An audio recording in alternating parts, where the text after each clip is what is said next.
অকুক সিংহল আৰু শৃংখল চলিহাই ক্ষমা খোজক এই দাবী জনাই অসমীয়া পৰিষদে মিয়াক তুচ্ছ তাচ্ছিল্য কৰিলে আমি গণতান্ত্ৰিকভাৱে আন্দোলন কৰিবলৈ বাধ্য হ'ম। মিয়াসকল খিলঞ্জীয়া নহয় বুলি কোৱাসকলে ইতিহাস অধ্যয়ন কৰিব বাকী আছে। সিহঁতে ইতিহাস নাজানে। মন্তব্য অসমীয়া পৰিষদৰ কেন্দ্ৰীয় সাধাৰণ সম্পাদক এম আছাদুজ্জামানৰ। অসমীয়া পৰিষদৰ নগাঁও জিলাৰ সাধাৰণ সম্পাদক ডক্টৰ আছৰাফুল আলমৰ সভাপতিত্বত ৰূপহীয়াতৰ মাগুৰমাৰীত মিয়া জনগোষ্ঠীৰ বিভিন্ন সমস্যা ও সংস্কাৰৰ বিষয়ে এক মত বিনিময় অনুষ্ঠান অনুষ্ঠিত হয়। উপস্থিত থাকে অসমীয়া পৰিষদৰ কেন্দ্ৰীয় সাধাৰণ সম্পাদক এম আছাদুজ্জামান, মৰিগাঁও জিলা সাধাৰণ সম্পাদক জহিৰুল ইছলামৰ লগতে অঞ্চলৰ শিক্ষিত যুৱক ও সচেতন লোকসকল। নগাঁও জিলাৰ চামগুৰি সমষ্টিৰ মাগুৰমাৰীত আজি আমি এই অঞ্চলৰ বিভিন্ন যুৱকসকলক একত্ৰিত কৰি আমি এখন মত বিনিময় অনুষ্ঠান আয়োজন কৰোঁ আৰু ইয়াত বহু যুৱক বিভিন্ন অঞ্চলৰ পৰা আহি অংশগ্ৰহণ কৰে আৰু তেওঁলোকে আমাক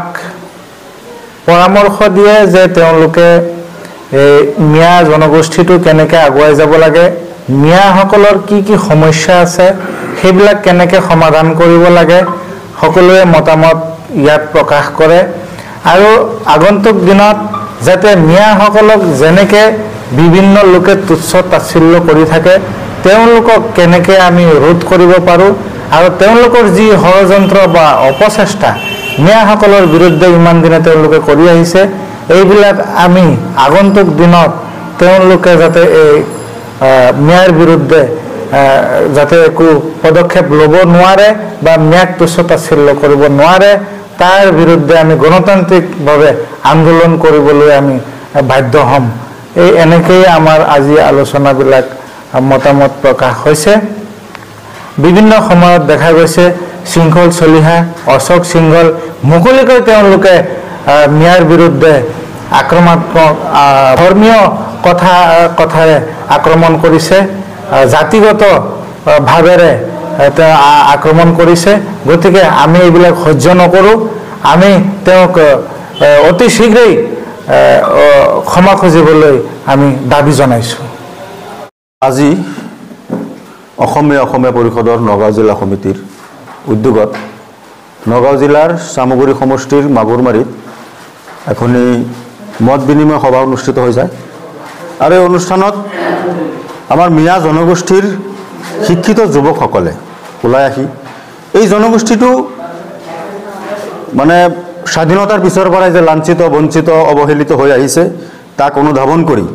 ভৱিষ্যতলৈ যাতে এই জনগোষ্ঠীটো আৰু লাঞ্ছিত বঞ্চিত হৈ থাকিব নালাগে তাৰ কাৰণে কি ধৰণৰ কাৰ্যব্যৱস্থা গ্ৰহণ কৰিব লাগে, কেনেধৰণৰ পদক্ষেপ গ্ৰহণ কৰিব লাগে সেই সম্পৰ্কে বিশদভাৱে আলোচনা হৈছে আৰু আমি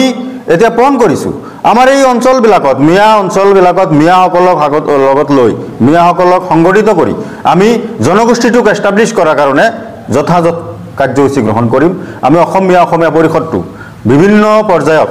আঞ্চলিক পঞ্চায়ত জিলা সমিতিবিলাক শক্তিশালী ৰূপে গঠন কৰি আমি আগুৱাই যাম। আমাৰ সংবিধানে দিয়া অধিকাৰখিনি আমি অসমীয়া পৰিষদৰ উদ্যোগত আমাৰ মিয়াসকলক ব্যাপকভাৱে সংগঠিত কৰি সেইবিলাক আমি আদায় কৰিম আৰু মিয়াৰ প্ৰতি আঙুলি টোৱা সেই অপশক্তিবিলাক আমি উৎখাত কৰিম। আমাক এই অশোক সিংহল বা শৃংখল চলিহাকে আদি কৰি যিসকলে মিয়া জনগোষ্ঠীক টাৰ্গেট কৰি মিয়াসকলক মানে মাইনাছ কৰিব বিচাৰে, মিয়াসকলক বাদ দি অসমীয়া জাতি গঠনত মিয়াসকলৰ যি অৱদান তাক অস্বীকাৰ কৰিব বিচাৰে তাক আমি কেতিয়াও হ'বলৈ নিদিওঁ। কাৰণ অসমৰ মিয়াসকল এক মানে জাতি গঠন প্ৰক্ৰিয়াত ব্যাপক অৱদান আছে। অসমীয়া জাতি, অসমীয়া ভাষা, অসমীয়াৰ সংস্কৃতিৰ প্ৰতি অসমৰ মিয়াসকলৰ ব্যাপক অৱদান আছে আৰু এই অৱদান অস্বীকাৰ কৰিলে আমি মানি নলওঁ। আমি অসমীয়া পৰিষদ সেই দিশত আগুৱাই যাম, ভৱিষ্যতলৈ সেই দিশত আগুৱাই যোৱাৰ কাৰণে আজি প্ৰতিশ্ৰুতিবদ্ধ হৈছোঁ। ধন্যবাদ।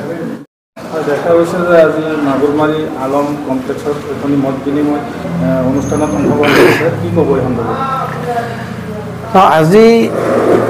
আমি অতিকৈ আনন্দিত হৈছোঁ যে নগাঁও জিলাৰ চামগুৰি সমষ্টিত মাগুৰমাৰীত আহি এটা মত বিনিময় অনুষ্ঠানত আহি খুবেই সুখী হৈছোঁ। যথেষ্ট কৰ্মী সমৰ্থকৰ মানে সমাৱেশ হৈছে আৰু খুব সুপ্ৰসুৰ মত বিনিময় হৈছে আৰু ইয়াৰ দ্বাৰা আমাৰ নগাঁও জিলাৰ মিয়া পৰিষদৰ সাংগঠনিক শক্তি অলপ সবল হ'ব অনুমান হৈছে আৰু বিভিন্ন পঞ্চায়তৰ পৰা অহা এলেকাৰ পৰা অহা সকলোৱে সহযোগ কৰিছে যদিও আৰু লগতে মত বিনিময় কৰিছে যে আমি প্ৰত্যেকে আমাৰ নিজৰ নিজৰ ঠাইত পঞ্চায়ত কমিটিবিলাক গঠন কৰিম আৰু নগাঁও জিলাটো কেনেকৈ শক্তিশালী কৰিব লাগে এই অনুষ্ঠানত সকলোৱে মত প্ৰকাশ কৰিছে হয় আপোনালোকৰ যিটো সংগঠন আছে মিয়া পৰিষদ এই মিয়া পৰিষদৰ মুখ্য উদ্দেশ্য কি সমাজত কেনেদৰে কাম কৰি গৈছে অলপ জনাব আমাৰ মুখ্য উদ্দেশ্য এইটোৱেই যে অন্যায়ক উৎখাত কৰি ন্যায় প্ৰতিষ্ঠা কৰা এইটো মূল উদ্দেশ্য আমাৰ আৰু তাৰ ইয়াৰ ভিতৰত কি পৰিছে প্ৰথমে আমাৰ 1994 চনৰ পৰা আমাৰ যেতিয়া আমাৰ এই সংগঠনখন প্ৰতিষ্ঠা হয় তেতিয়াৰে পৰাই আমি প্ৰথমে IMDT বিৰোধী কৰিছোঁ আমাৰ NRC লাগে আৰু দ্বিতীয়টো হ'ল আমাৰ জনগোষ্ঠীয় পৰিচয়টো এষ্টাব্লিছ হ'ব লাগে আৰু তৃতীয়তে মিয়া সাহিত্য শাসন আমি বিচাৰিছোঁ এইটো হ'ব লাগে আৰু যিটো নেকি আমাৰ এইটো কোনো বেলেগ উদ্দেশ্য নাই অন্যান্য জাতি জনগোষ্ঠী যেনেকৈ জনজাতিকৰণ পায় বা সাহিত্য শাসন পায় সিহঁতে এষ্টাব্লিছ হৈছে আমিও আমাৰ জনগোষ্ঠীটো এটা বৃহত্তৰ অসমীয়া জাতিৰ বৃহত্তম অংশ আমি মিয়া জনগোষ্ঠী গতিকে এই বৃহত্তৰ মিয়া জনগোষ্ঠীটো যদি সদায় পিছ পৰি থাকে তেনেহ'লে অসমখন আগুৱাই নাযাব গতিকে সেইটো চিন্তাধাৰাৰে সংবিধানে দিয়া অধিকাৰখিনি আমি সাব্যস্ত কৰিব বিচাৰিছোঁ আৰু এইখিনিহে বিচাৰিছোঁ যাতে আমাৰ এই উন্নয়ন পৰিষদ মিয়া সাহিত্য শাসন এইখিনি হৈ গ'লে আমাৰ জনগোষ্ঠীটো আমি অলপ আপডেট কৰিব পাৰিম এইটোৱে আমাৰ মানে মূল উদ্দেশ্য আৰু তাতে কথা হ'ল যে এই ক্ষেত্ৰত আমি 1994 পৰা মানে এইকেইটা নিৰ্দিষ্ট দাবীৰে আজিলৈকে আমি অটল ৰাখিছোঁ আমাৰ মানে দাবীবিলাক আৰু যেতিয়ালৈকে আমাৰ এইখিনি দাবী চৰকাৰে যেতিয়ালৈকে স্বীকৃতি নিদিব আমি তেতিয়ালৈকে আমি আন্দোলন কৰি থাকিম আমি প্ৰতিবাদ কৰি থাকিম আমি দাবী কৰি থাকিম এইবিলাক আমাৰ মেইন উদ্দেশ্য আমাৰ সংগঠনটোৱে কেনেদৰে কাম কৰি গৈছে বা কেনেধৰণে প্ৰভাৱ পেলাইছে সংগঠনটো মানে একচুৱেলি এই প্ৰথম অৱস্থাৰ পৰাই সামগ্ৰিক গতিত আগবাঢ়িছে আৰু আমি যিটো অসমৰ